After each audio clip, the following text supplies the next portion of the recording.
Imagine waking up every morning knowing that your body needs help to do something as simple as controlling blood sugar. Before you even have your first sip of water, you have to check your glucose levels. You eat carefully, plan every meal, carry insulin everywhere you go, and still you worry. Now imagine doing that every single day of your life. This is what living with diabetes feels like for millions of people around the world. Not just once a year on World Diabetes Day, but every day. Today, over 422 million adults live with diabetes globally. That's 4 times more than in 1980, when the number was just 108 million. The global prevalence has almost doubled, from 4.7% to 8.5%. And here's the striking part. Diabetes is rising faster in low and middle-income countries than in wealthy ones. It's not just a disease anymore. It's an epidemic of modern life, shaped by how we eat, how we move, and how we live. We've replaced real food with processed snacks. We sit for hours staring at screens. We sleep less, stress more, and forget to take care of ourselves. And diabetes quietly takes advantage of that. But let's make something clear. Diabetes is not a moral failure. It's not about you ate too much sugar. So, it's a complex chronic condition where the body either doesn't produce enough insulin or, just can't use it properly. There are 3 main types. Type 1 diabetes, which often appears in childhood, is where the body produces no insulin at all. Then there's type 2 diabetes, usually in adults, where the body becomes resistant to insulin, and this is often linked to things like obesity or inactivity. And there's also gestational diabetes, which affects women during pregnancy. When uncontrolled, diabetes can actually lead to blindness, kidney failure, heart disease, stroke, and even amputations. But here's the hopeful truth. It can be managed. With medication, healthy habits, regular screening, and emotional support, people with diabetes can live full, vibrant lives. The theme for World Diabetes Day 2025 is diabetes across life stages. And this theme reminds us that diabetes doesn't belong to any one age group. A child learning to ride a bicycle might be learning to check their blood sugar too. A young woman planning her family might be worrying about gestational diabetes. A father in his 40s might be managing insulin injections between office meetings. And a grandmother might be learning to walk again after a diabetic complication. Diabetes touches every stage of life, and that's why our approach must be lifelong.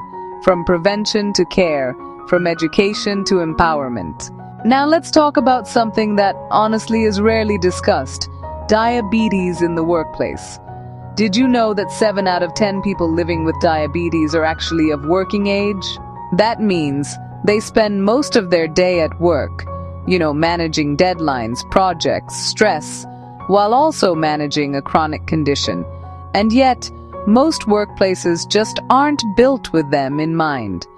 3 out of 4 people with diabetes experience anxiety, depression, or other mental health conditions because of it.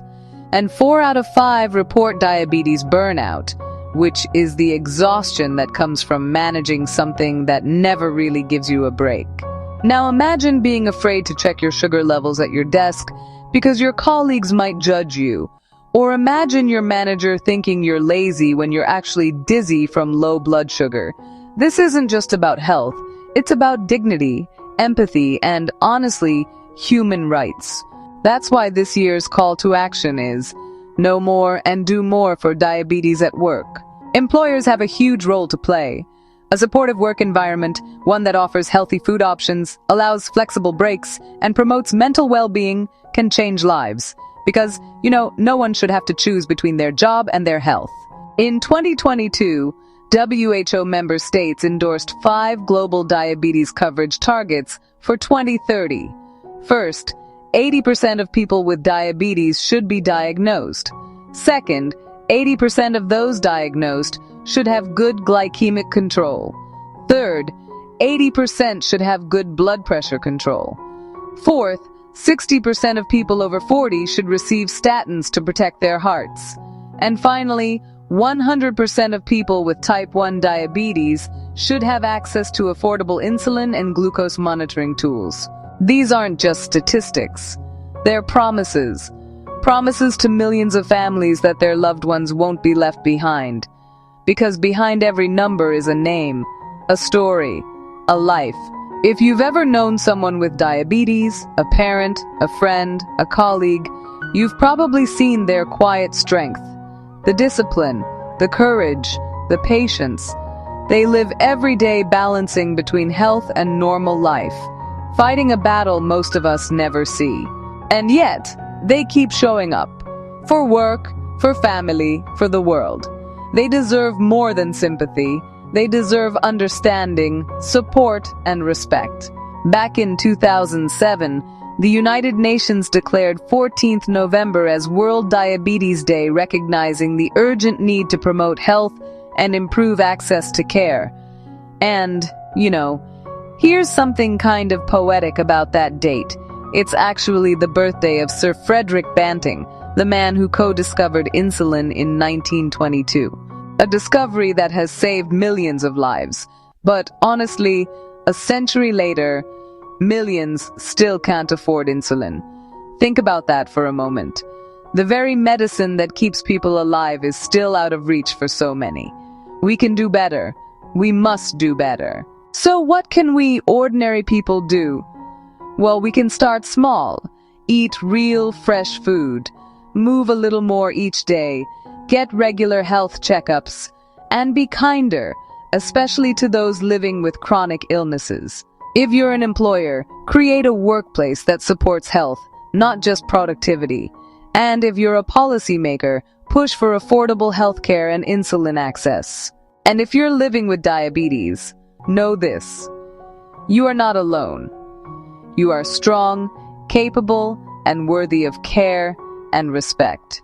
Friends, diabetes is not just a medical condition.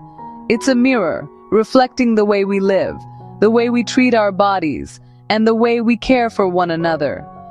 It reminds us that health is not a privilege, it's a shared responsibility. So this World Diabetes Day, let's do more than post a hashtag.